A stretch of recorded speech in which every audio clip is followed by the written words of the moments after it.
in this video I want to share with you some ideas that you can use in your group classes for your very youngest beginners. So group classes are definitely one of my very favorite parts of being a violin teacher. I love the energy, I love the sense of community. I love that I can kind of let my hair down in group class and be a little sillier than I would be in a private lesson, just because it's kind of part of group class is really about just enjoying being together and having fun and also learning. Of course, for intermediate and advanced students, your group classes are going to be playing pretty much the whole time.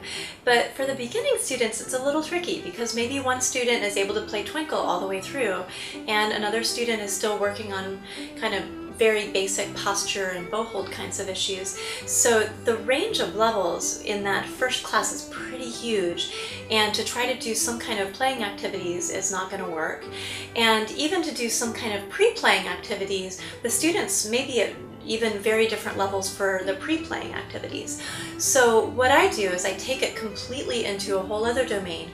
We do lots of singing and literacy activities, and for everyone that's new, and so it really works perfectly because there's a narrower range of levels. They're basically all new at reading, and even if one kid picks it up a little faster and one kid's picking it up a little more slowly, they love the activities. They don't care if they already know how to do it because they still love the activity, and everyone's kind of all in the same boat. The very first thing that we're going to do in every group class, and this is definitely a ritual, is we're going to sit in a circle and we're just going to sing a song together, one of their pre-Twinkle songs, to a steady beat. So I'm going to pluck a D and we'll sing Let Us Chase the Squirrel. Ready, sing, let us chase the squirrel, up the hickory, down the hickory. We're keeping the beat in two places, the strong beat, the weak beat, and for some reason having the beat located in two places helps them match the beat better than if they were to have it in one place. And my only theory for why that's the case is that maybe we all have kind of like a natural rhythm in their body, and if it's just on their lap, then they go into their natural body rhythm. But if you kind of like knock them out of that a little bit, then they start to actually match me. And so I'm looking for them to match my beat. I kind of guide them to noticing if they've gone off base a little bit. I'm also listening for their singing voice. I want to help them during this group class. I want to help them find their singing voice. If they're unable to match pitch, it's usually because they're down in their chest voice, so they can't get up above, you know, kind of some of those D string notes. And what I'll tell them to help them get up into their singing voice is to sing softer. I would have tended to tell them to sing higher, but what I found was that for them, singing higher usually translates into louder, and then it actually makes the problem worse. So instead, I ask them to sing softer, or I'll say use your light voice, and they're usually able to find that kind of head voice that allows them to get the higher notes. Also, sometimes I demonstrate the difference between chest voice and head voice, and once they can hear the difference, they can catch themselves doing the chest voice, and that helps them a lot as well. And then the third thing that I'm really looking for is I want them to know the lyrics of the song, partly just because there's a value to knowing songs, and partly because that means that they're doing their music listening at home. Another activity that we're going to do in that initial song circle is singing to the rhythm of the song so that they can start to understand the difference between rhythm and beat. So the beat we're going to do with our hands in this pattern, the rhythm we're going to do with our hands in this pattern, so that we're doing something distinct with our bodies that helps them notice that we're doing a distinct activity.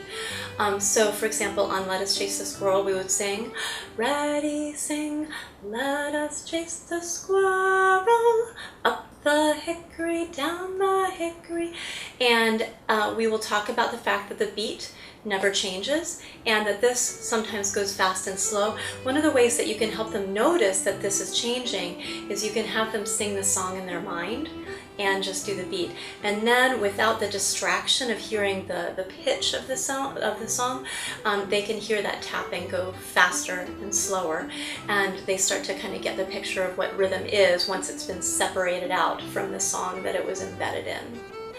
The rhythm, the ability to differentiate between rhythm and beat is the prerequisite activity for being really successful at the next activity that I'll show you, which is beat circles. I've now taken off the staff to reveal my Kodály beat circles here, and this is an activity that you're going to get so much mileage out of in the group class, and they so love it. So the very first thing that we're going to do is we're going to establish that each of these circles represents one of the beats. And we're just going to practice going 1, 2, 3, 4, getting that it goes from left to right, and then from there it goes down the page. And each of the students is going to come up and do their 1, 2, 3, 4 across the beat circles. They love coming up to the front of the room, of course. And then the next thing that we're going to do after every student has a chance to do that, and we've really established like it goes like this and the beat doesn't change, I'm going to have that very last student stay up here, and she or he's going to do it again while I go mi, re, do, mi, re, do, do, do, do, do, re, re, re, re, mi, re, do. And this is the beginning of them having an opportunity to decipher the rhythm of a song. So the first thing that I'm going to ask is, did you hear any circles that had no sounds on it? And someone will probably have picked up on it in the beginning, but I don't want to get answers yet because I want all of them to really listen to it and absorb that question. So we're going to sing it again. Ready, sing, mi, re, do, mi, re, do. And at that point, I'll allow a student to come up and point which beats have no sound, and we'll learn how to draw kind of this lightning bolt sign, which we're going to use for a quarter rest. Keep it real simple, and eventually we'll fill in the next one. A lot of times they'll get both of them right off the bat. And then the next question I'm going to ask is, did you hear any circles that had one sound? And we'll sing it again, and they'll gradually get this whole 2 lines filled in. This should happen in one group class. We may even get to fill in line 4 in the same class, and we may not get to finish the song in that first class. But whenever we get back to this activity, we're going to get to fill in that 3rd line. And of course the question is, do you hear any circles that have 2 sounds on a beat? And that gives them their whole song.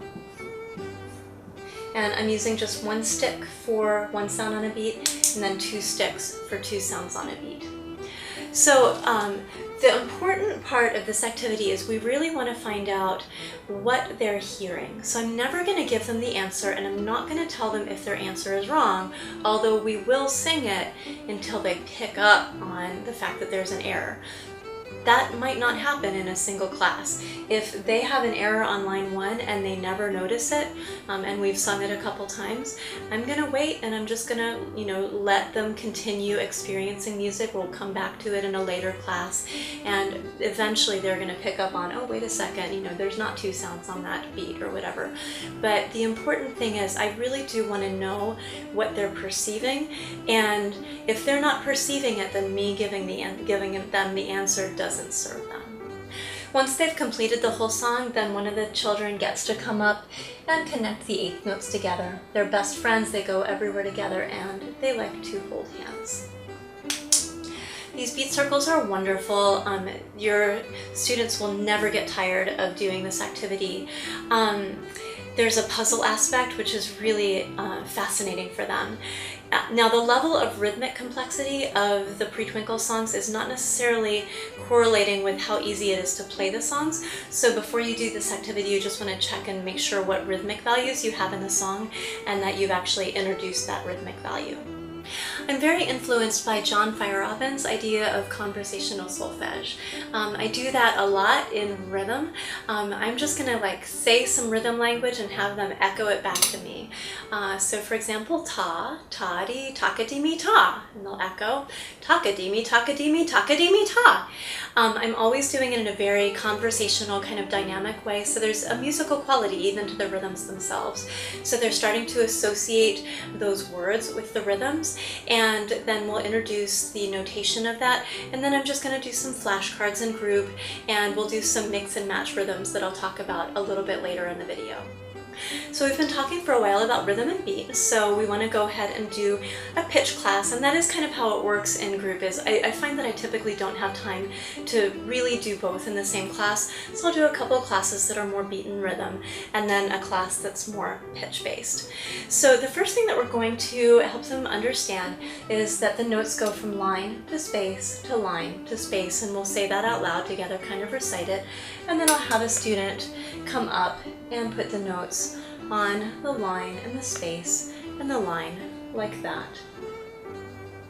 The next thing that we're going to do is we're going to pick a place for do on the staff.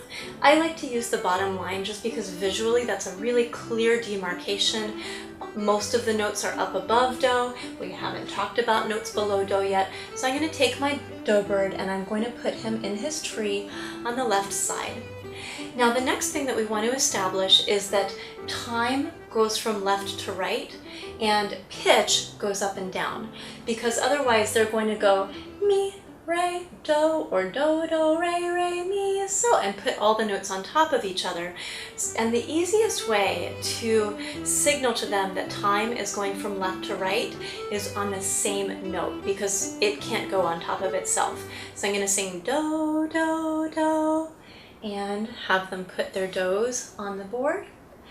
And then I'm going to help them figure out, I'm going to sing re, re, re, and we're going to review that the notes go line, space, line, and they're going to figure out where re is, and we're going to add our 3 re notes here. And then we'll do our 3 mi notes, and that's probably one group class right there. The next thing that we're going to do, and this is probably 6 weeks out, is we're going to start doing some more complex patterns. I'm going to give a student an opportunity to put the do bird on, and then I can match the pattern to whichever student is going next. So if it's a student that's still figuring out that time goes this way and pitch goes this way, then I'm going to give that student do, do, do, or re, re, re. If it's a student that's already got a handle on that and can handle more of the pattern, then I'll do do, re, mi, and let them place the notes on the board.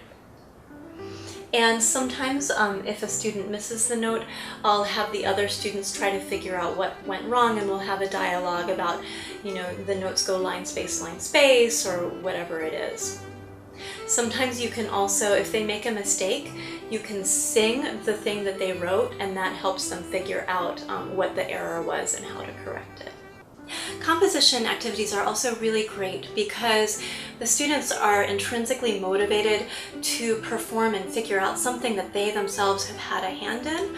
So I have a lot of kind of pre-printed cards with rhythms on them or with pitches on them that they can manipulate. They'll pick 4 cards, they'll make their rhythm, they'll practice their rhythm, and then we'll go around the group and each student will perform their rhythm. I'll ask if they need any help on their particular rhythm. We'll practice a little bit ahead of time, and then when we actually go around the group, the goal is to be able to go from student to student to student without skipping a beat. And of course, that's not only building their rhythm reading, but it's also building ensemble skills because they have to be kind of like ready to go when it's their turn. I'm also going to do the same thing later in the year with pitch cards. The pitch cards have got pre-printed pitches, there's no rhythm on it, so we're just going to do kind of whatever rhythm kind of naturally goes with the card and not really worry too much about the details of it. And this of course is after they've already got a fair bit of familiarity with the pitches and know what all of those really fundamental patterns sound like. I'm going to model the composition process for them first. I'm going to pick 4 cards, I'm going to arrange them in order, I'm going to kind of look at them, and then maybe switch it around a little bit. I'm going to sing it the way that I've got it, and then I'm going to try something different, and then sing it the new way, and pick which one I like better. And then we're going to go around and we're going to do that as a group. We're going to perform everyone's first composition as a group, and then they're going to switch the order around and we'll perform everyone's second composition as a group. And what I've noticed is they actually do tend to make better melodies on the second time around, and they definitely have an awareness of which melody they like better. And it's really wonderful to see that aesthetic awareness and that compositional awareness melodies start to show up even at this very, very young age with very simple materials. A fun little variation on this that I created is to print out the rhythm cards on a transparency, and then they can overlay those rhythm cards onto their musical staff and actually sing some of the rhythms. So that's a nice example of starting to bring together those two separate areas in a compositional way that doesn't have them needing to draw the notes, which is pretty effortful for them at that young age, but is sort of already pre-formulated and they get to really play around with it. I call these pre-printed cards rhythm matchables and melody matchables, and I've got them available for you as a download right next to this video, so I hope you'll print them out and get tons of mileage with your students out of them.